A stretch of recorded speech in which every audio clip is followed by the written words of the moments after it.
So let me start off with a homework that I have posted. This is homework 2. This is due Tuesday morning at 8, just in case someone's not here today because it's Friday. Here's what I'd like you to do for homework 2. Go into your Linux account, make a directory. This is the directory presumably where you're going to work on your PA3. But if you don't want to do it, just humor me and do this anyway. Make a directory, make a file in there called HL. Okay, that's going to be the name of your script for PA3. Make the first line /bin/bash. That's a typo. Make the first line $!! /bin/bash. Throw in a comment block after the bin bash with your name, the date, the course, and a description of what PA3 is going to do. Right? This is a placeholder. Okay, you're just creating a file. Make it executable. Initialize a Git repo in that directory. Do your git add, git commit for HL. And then do your one-time only git remote add origin to create a repository on GitLab called HL uppercase. You only do that once. Okay, only do the git init once, only do the git remote add origin once per project, right? Which means per directory. And then do git push origin master, and then log on to GitLab and set me up as a reporter. Okay, this is worth 100 points in the homework ODP section, and you need to do this by noon on Tuesday. Okay, why am I having you do this? Because I love giving out homework and I love grading homework, but more than that, once you do this, we will not have a repeat where I try to grade your PA3 and a quarter of the assignments are not there, right? This will create your repo on GitLab. And as a bonus, while you're writing your code, anytime you make changes, all you got to do is say git add, git commit, git push remote origin, and poof, your changes are over on the GitLab server. And if you black out the night before the assignment is due and you don't remember to submit it, your latest version will be there waiting for me, right? This is like paradise, because you don't have to worry about, oh, I still got to submit it. I hope I don't forget, you know. It will be there. And, you know, while you're writing your script, if something happens and you lose all your code, and this has happened to a few people already, it's on GitLab. You can pull it down from there, right? So I would like you to, at least for this course, don't think of Git as this extra chain around your neck, like, oh, now I got to deal with the Git part of the assignment, right? Let it work for you. Let it make your life easier. Just use it as something that you can just throw your code into periodically, and it's always there, and that's where I'm going to read it from. I'll just read the latest thing that you pushed over. And, you know, it's got all the extra benefits of version control and stuff like that. So I'll motivate you to get into that setup by having this homework too, that basically just makes the repo for you. So does that make sense, what I'm looking for there? Right, so this is the thing that you would do at the end of PA3, just asking you to do it in the beginning. Does caps lock matter? Because it says HL small case and also HL. The file should be called HL. The repo should be called uppercase HL. Okay. So the file is lowercase. And we're going to look at PA3 next, and it'll say the same thing in there.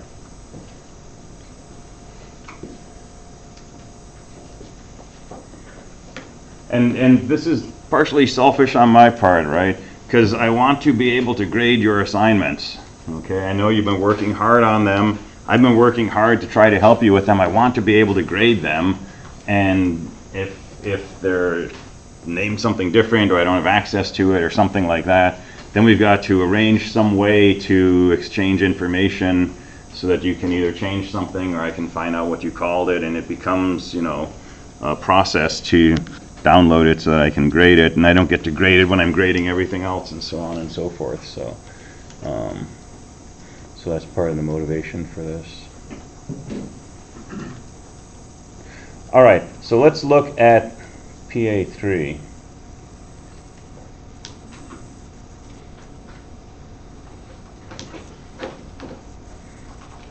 Well, and let me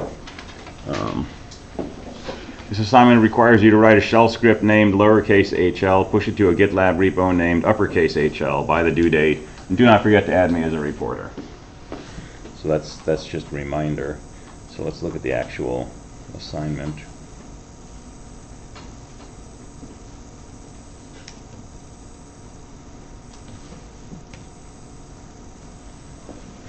All right, so what is PA3? It's a high-low game. So how many people here have played high-low? Everybody's played high-low, come on. Okay, you're gonna get bonus material out of this course then. So high-low is a simple guessing game. One person thinks of a number, the other person tries to guess it. And instead of just randomly guessing till you get it right, the person makes a guess and you tell them if their guess was high or low. Right, and then based on that they make a new guess. So in this case, you're going to think of a number and the computer is going to try to guess what number you're thinking of. And it's going to say, is your number 17? And you're going to say that's high, that's low, or that's correct. And it's going to try to guess your number in as few moves as possible. So let me show you what this looks like.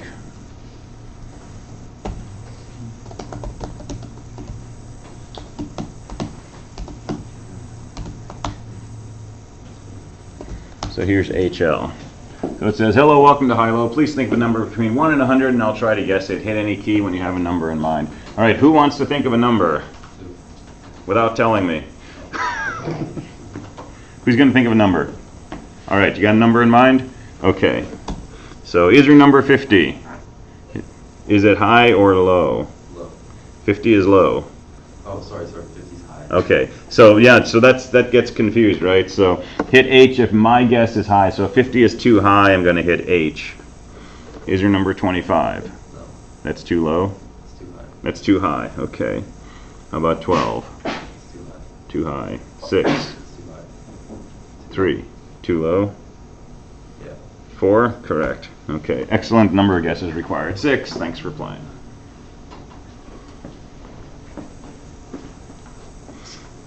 So that's basically PA3, okay? And it's trying to guess in an optimal way. And if you do something like, okay, I'm thinking of the number 60. Okay, don't tell the computer. So 50 is low, 75 is high, 62 is high, 56 is low, 59 is low. 60, I don't want it to beat me. I'm going to say I was thinking of the number 61. I don't want it to do that. I'm going to say 62 is low. It's going to notice when you cheat, okay? And it knows this because I already told it 62 was high, and now I just told it 61 was low. It knows that I must have changed my mind. So it calls me a cheater and quits. The other thing we can do with high-low is you can give it an argument, and now it says think of a number between 1 and a million. So who wants to think of a number between 1 and a million? Raise your hand. Okay. Got a number in mind? Yeah, do I tell you? No. Okay. All right. Is it 500,000? No. That's too high. That's too high. 250,000. Too high? Too low. Too low. Too low. Too high. Too high. Too high. Too low. Too high. Too low. Too high. Too low. Too high. Too high. Yeah. Cool. 15 guesses. So that's pretty good. It could have been any of a million numbers and it only took 15 guesses. And in fact, in 20 guesses, it's guaranteed to get the right answer. So this is using something called divide and conquer. We'll talk about it a lot in 222. It's the basis for a lot of algorithms that we'll develop and a lot of data structures we'll talk about in winter. So that's the setup for the high-low game. All right, so details. Name of the script is HL, so the user says HL, hits enter. Print a welcome message. Tell the user you're playing high-low. Ask them to think of a number and to hit a key when they're ready. And the number can be between 1 and 100, including 1, including 100. Okay, it's got to be an integer. Can't pick 7.3. So give them a moment to think of a number and tell them to hit any key when they're ready. And you can't necessarily see it when I'm running this on here, but I'm just hitting any key that I want. I'm not hitting the enter key. So 50 is low, I'm just hitting the letter L and it's going on. Okay, so you want it to be comfortable for the user. So program makes a guess, tells the user what the guess is. If the program's guess was correct, the user hits C and the game's over.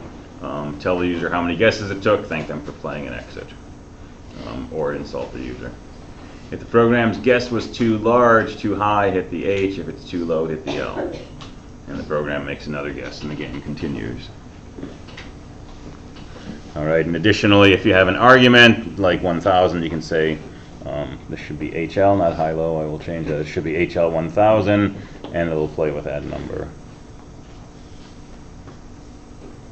All right, if the user gives you an argument, you can assume it is a valid integer, and you do not need to worry about the case where they put in more than one argument. If they say HL 1000, ha, this is fun, just take the 1000 and run with it, right? And if they say HL 1000, HL ha, don't worry about that, right? That's not a case that I'm going to check. So either they say HL, and you ask them to guess between 1 and 100, or they say HL, you can assume there's an integer there. So minimal error checking, okay? But while you're playing, if they type something like, an X, tell them H is high, L is low, C is correct, okay? Don't just assume you must have meant that it's high, right? So make sure they put in an H or an L or a C. But that's the only sort of error checking.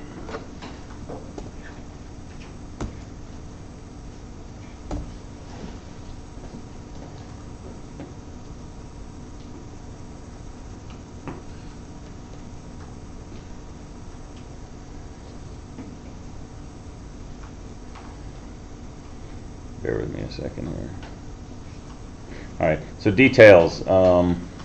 Must be written as a bash script.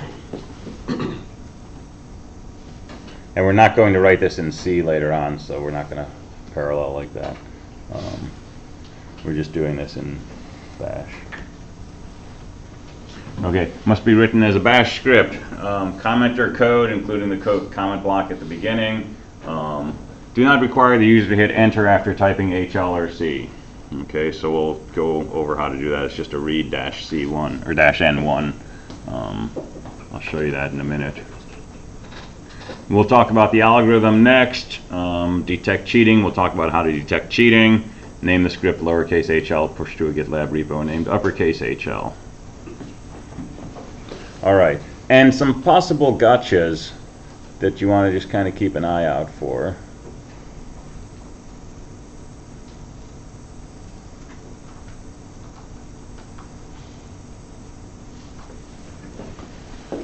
Make sure the user is picking the number and the program is trying to guess that number, not the other way around. Okay? You're not trying to guess the program's number. You're picking a number, the program's trying to figure out what it is. H means the guess was too high. So if you're thinking of the number 10 and the program guesses 50, you should say H. That's too high.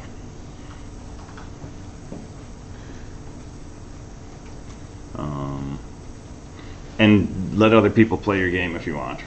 So like make sure it's doing what you think it should be doing. So questions about this other than the algorithm, which we're going to talk about next. Yeah? So if the user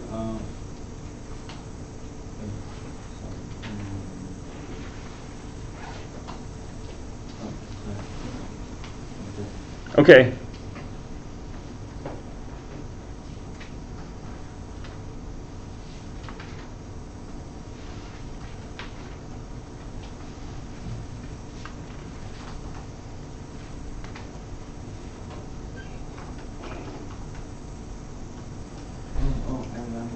Okay. So in the argument, you type a number, Mm-hmm. and you start a game. Mm-hmm. if you have like 2 or 3 numbers, it will take the first number. Just take the first one, yeah. And then if this number followed by other letters, just take the number. Just take the first number, yeah. Okay, if the first argument is not a number, so remind the user it's not a number. If it's not a number, don't worry about that case. I'm not going to test that case. Let me put it differently. When I test your program, I'll test it exactly 2 ways. One will be just saying HL enter, and then playing from 1 to 100. The other will be saying HL space, and I'll put in some legal integer, and I'll test it with that. And those are the only cases I will test. Okay? So if it blows up, if you say HL haha, don't worry about it. I'm not going to do that. Okay? So you really don't have to worry about any error checking other than if they don't type HL or C, ask them to type one of those 3.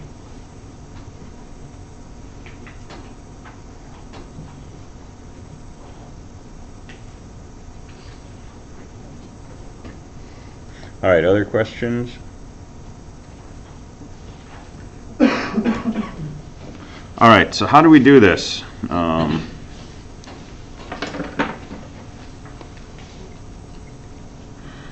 So divide and conquer is basically a style of algorithm that takes a problem and turns it into simpler problems. It performs a series of steps to take an original problem and change it into a simpler problem. And it keeps doing this until the problem is so simple that we can immediately solve it. So it's really about chopping the problem down into something smaller. So we're trying to guess a number between 1 and 100. We could just pick some random number. As long as we guess some number between 1 and 100, we're making a decent guess, right? We would not guess 200 because we know it's not bigger than 100. We would not guess, is your number negative 17, because we were told you're picking a number between 1 and 100. So we might guess 1 or 2 or 50 or 100 or 75. Those are all good guesses. Okay, so depending on how big this range is, our problem is very simple or very hard. 1 to 100 is pretty hard. 1 to 1,000,000, it's extremely hard. What would be a really simple game? I'm thinking of a number between 5 and 5. Well, I'm going to guess you're thinking of 5, and I'm going to be right. Okay, that's a really, really simple game to win. So we want to take the original game of I'm thinking of a number between 1 and 100 and turn it into a simpler game. And the simpleness of the game is basically, what's the distance between the highest it could be and the lowest it could be? Right? This we've got 100 numbers to pick. This we've only got 1 number to pick. This is almost as good. Thinking of a number between 5 and 6. Well, 2 tries, I can guess your number. I'll just pick 1. If that's not right, then I know what your number is. All right, so here's how we change this original problem into a simpler problem. We know that the highest number is 100, the lowest number is 1. We pick a number in the middle. So take the average, high plus low over 2, round it off to an integer.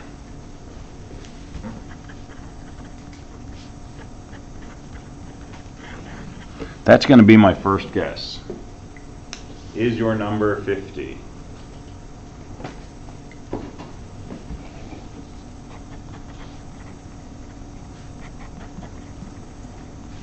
Okay, if I'm correct, we're done. I guessed in 1 try.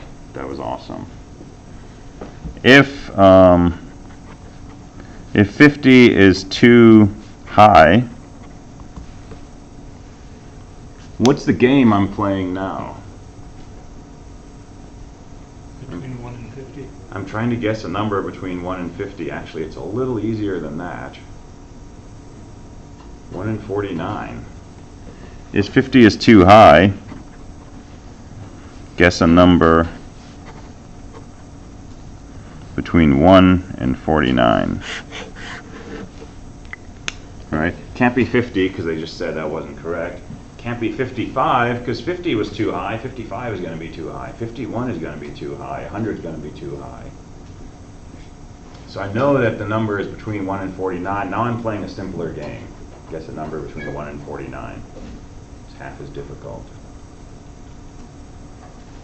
If 50 is too low,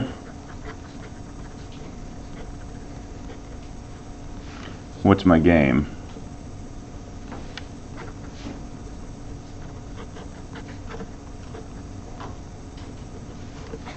$51 to $100. Guess a number between 51 and 100, which is also a much simpler game. So basically, each time that we try to guess a number, we pick a number right in the middle. And based on the response to that guess, we end up with a new subproblem, which is going to be half as difficult as the original. And if we keep doing that, we will eventually get to a case where we're playing this game. Think of a number between, I'm thinking of a number between, X and X. And we'll say, oh, is your number X? And it's like, miraculously, you're correct. Does that make some sense? All right, this is a fundamental strategy for a lot of algorithms. And this is a way that some of us have been using this strategy since we were kids without necessarily knowing that that's what we were doing.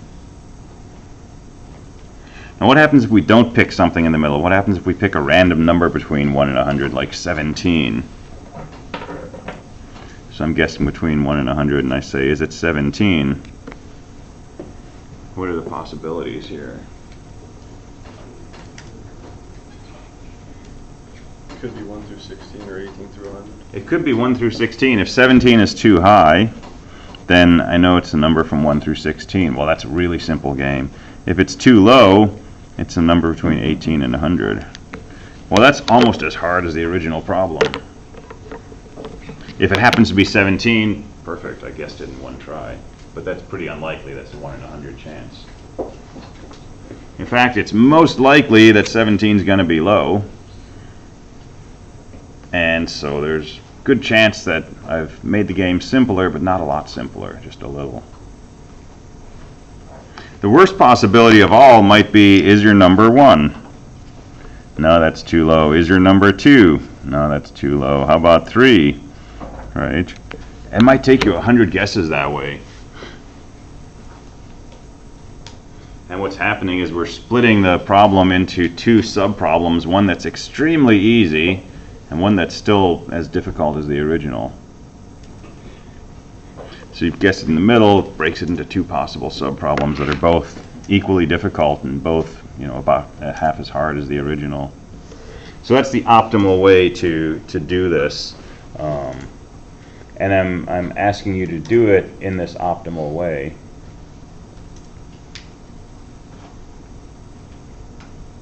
All right, so we'll go over the algorithm. In class, we're playing high-low, so this is the algorithm I'm going to want you to use.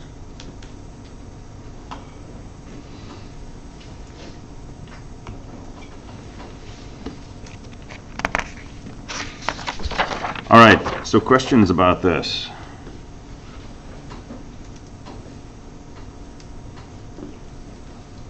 You want to do a flow chart?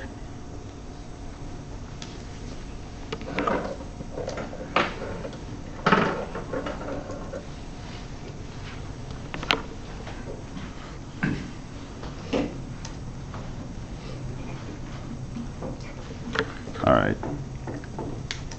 So let's start the program, HL. There could be a command line argument given, right? Well, let's think about this a little before we actually do a flowchart level.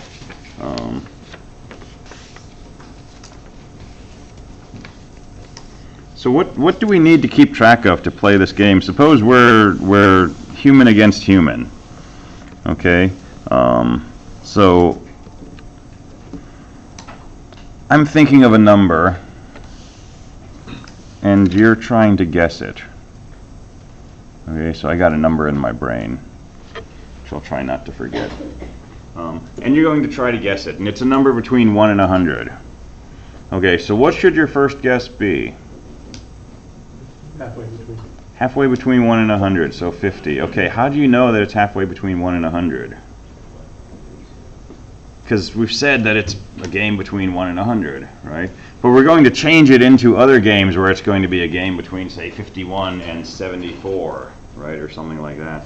So we need to know what the low and high range are at all times, right? Somehow the program's going to have to keep track of, okay, right now I'm playing a game where I know this person's thinking of a number between this and that, right? So we need to keep track of that in the program.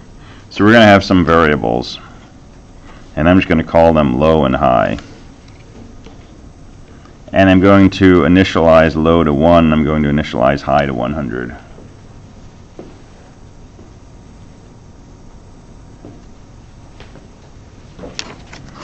So let's do this.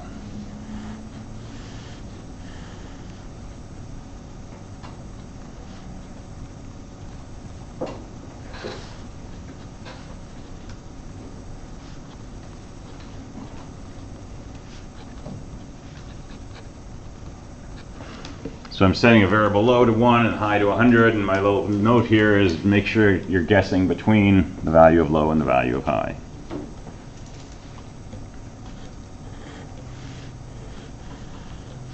Okay, how do we grab a command line argument in the shell script? Do you remember this?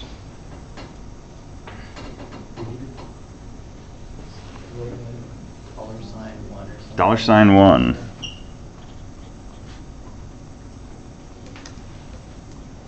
So we can check $1 to see if it's equal to just an empty string.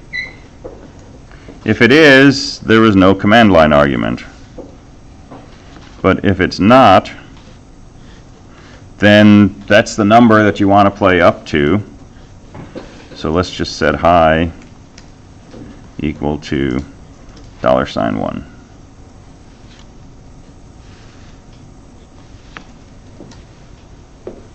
So there's all your command line processing. It's just an if statement.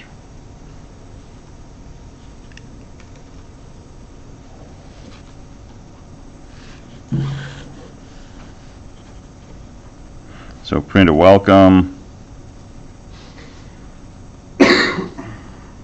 Wait for a key press. So this is, you know, hello there, I'm going to crush you. Hit a key when you're ready. All right, and then comes the gameplay. So we're going to make a guess. How do we figure out what we want to guess? The high minus the low and half it. Yeah, plus actually, instead of minus. And then round down. And then round down or up. Okay. So let's do this. High equals 100, low equals 1. So we're basically taking the average. So that's why we add them. So if I just echo high plus low divided by 2, right, gives me 50. And so I could do something like, my guess equals $paren, high plus low over 2. And now my guess is the number that I want to guess.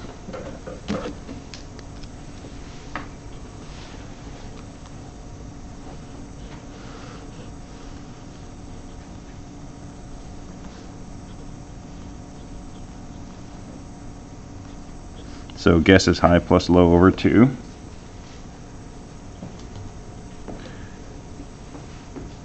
And then what do you want to do? You want to tell the user what the guess was and find out if that was high, low, or correct.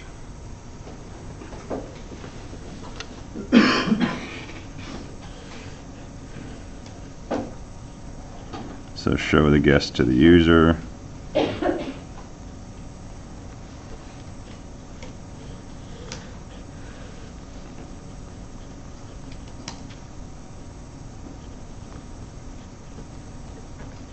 And then ask for them to enter either high, low, or correct.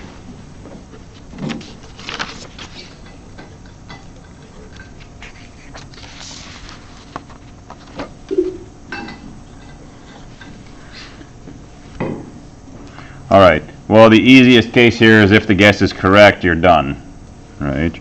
So, did they type in quote C? If yes, game over. And we want to tell them how many guesses it took. I don't know if that's actually in the assignment.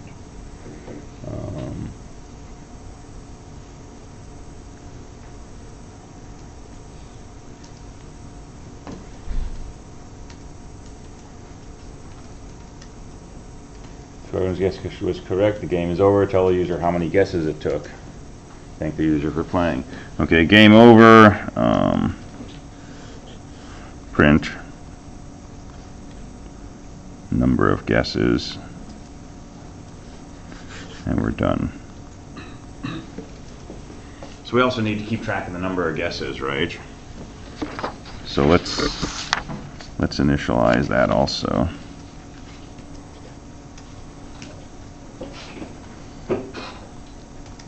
Start off with the number of guesses equals 0, and when we show a guess to the user, we'll say number of guesses equals number of guesses plus 1.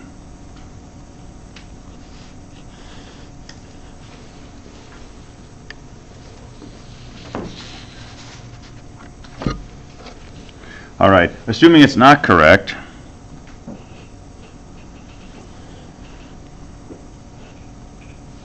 it could be high. So if the computer's guess is high, what do we want to do? Our low is 1, our high is 100, our guess was 50, and that's too high. So what do we have to change to be able to keep playing the game?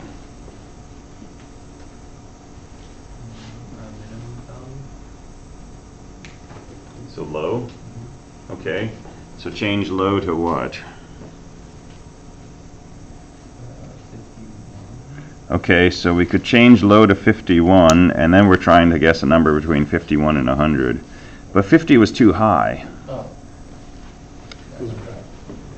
So what should we change? The guess minus the low.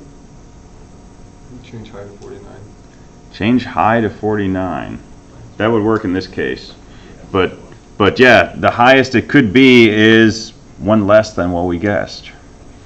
So we're going to change the high to be guess minus 1.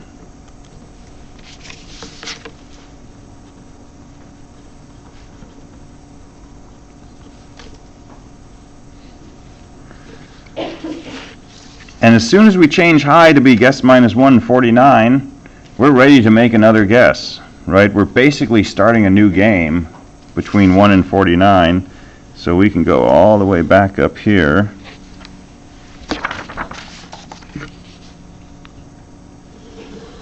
Back up to where we say, okay, let's figure out a new guess between 1 and 49. Let's bump up our number of guesses, because that's our second guess now. Show the guess to user, ask if it's high, low, or correct.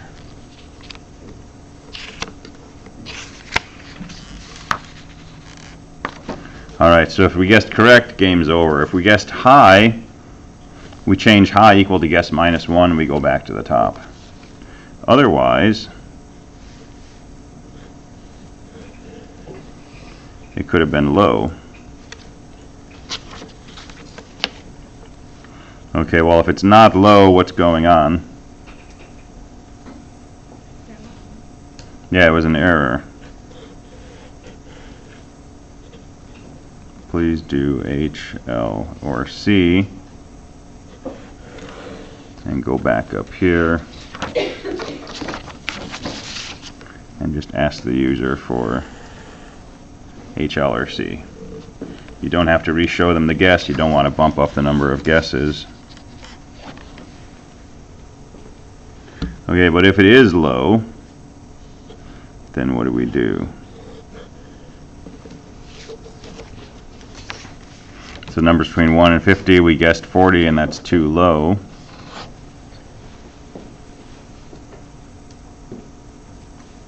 Yeah.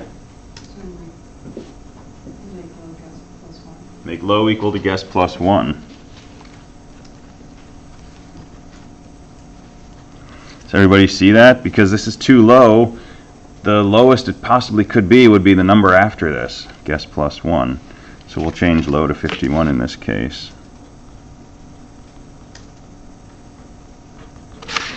And then we can go back up to the top.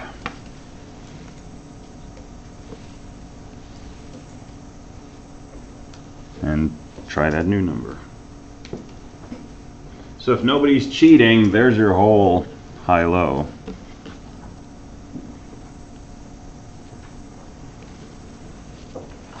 It doesn't quite fit on the display.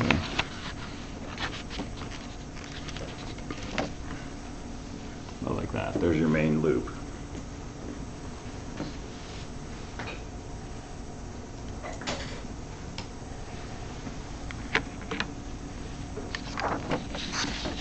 So there's one piece that we're missing.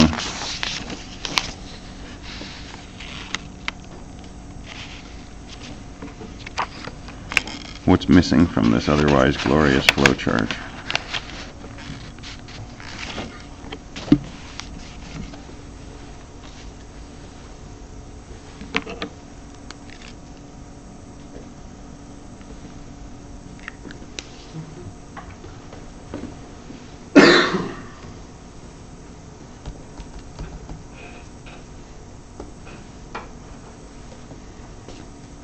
Alright, this doesn't handle the case where they're cheating.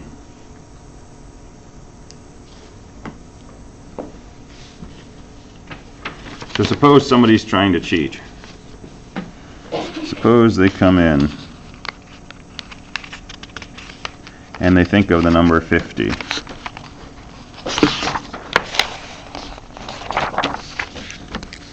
So you're thinking of 50. And the computer is narrowing it down, and it's gotten to the point where low equals 49 and high equals 51. And so it makes a guess of 50. And suppose you're cheating, so you say that's low. Okay, so low will be 51, high will be 51. Guess equals 51. And you might say that's low, you might say it's high, right? Let's say that you say that's low. Well, if 51 is low, then it's got to be a number bigger than 51, so it's going to change low equal to 52, high equals 51. Well, now it's playing a game where guessing a number bigger than 52 and bigger than or equal to 52 and less than or equal to 51, that's not possible, right? So the fact that these are out of order tells you something went wrong. The fact that low is bigger than high means that the user cheated. And if it got it narrowed down to 51 and 51 and it guessed 51 and you said that was too high, what's it going to do? It's going to change high. It's going to leave low as it is. It's going to change high to the guess, which was 51 minus 1. That's 50. And again, your low is bigger than your high. So ultimately, as you're playing this game, if you say incorrect, incorrect, either high or low, it's going to get down to a point where low is equal to some number and high is equal to the same number. And its guess is going to be exactly that number because that's the average. And if you say that that's too low, it's going to change low to be n plus 1, which is bigger than high. And if you say that that number n that it guessed was too high, then it's going to change high to be n minus 1, which is less than low. So anytime low is bigger than high, high is less than low, same thing. Anytime that happens, that's when you know that something was going wrong. And that's the only time you know it. They can be equal to each other and it's still a legitimate game. But as soon as low is bigger than high, you know that something's gone wrong. So if you want to add cheat detection,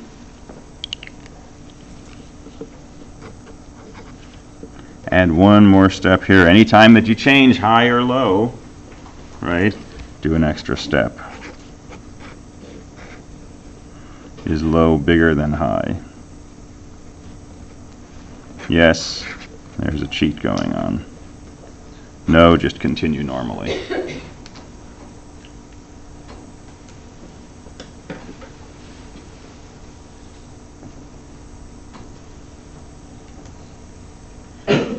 All right, questions?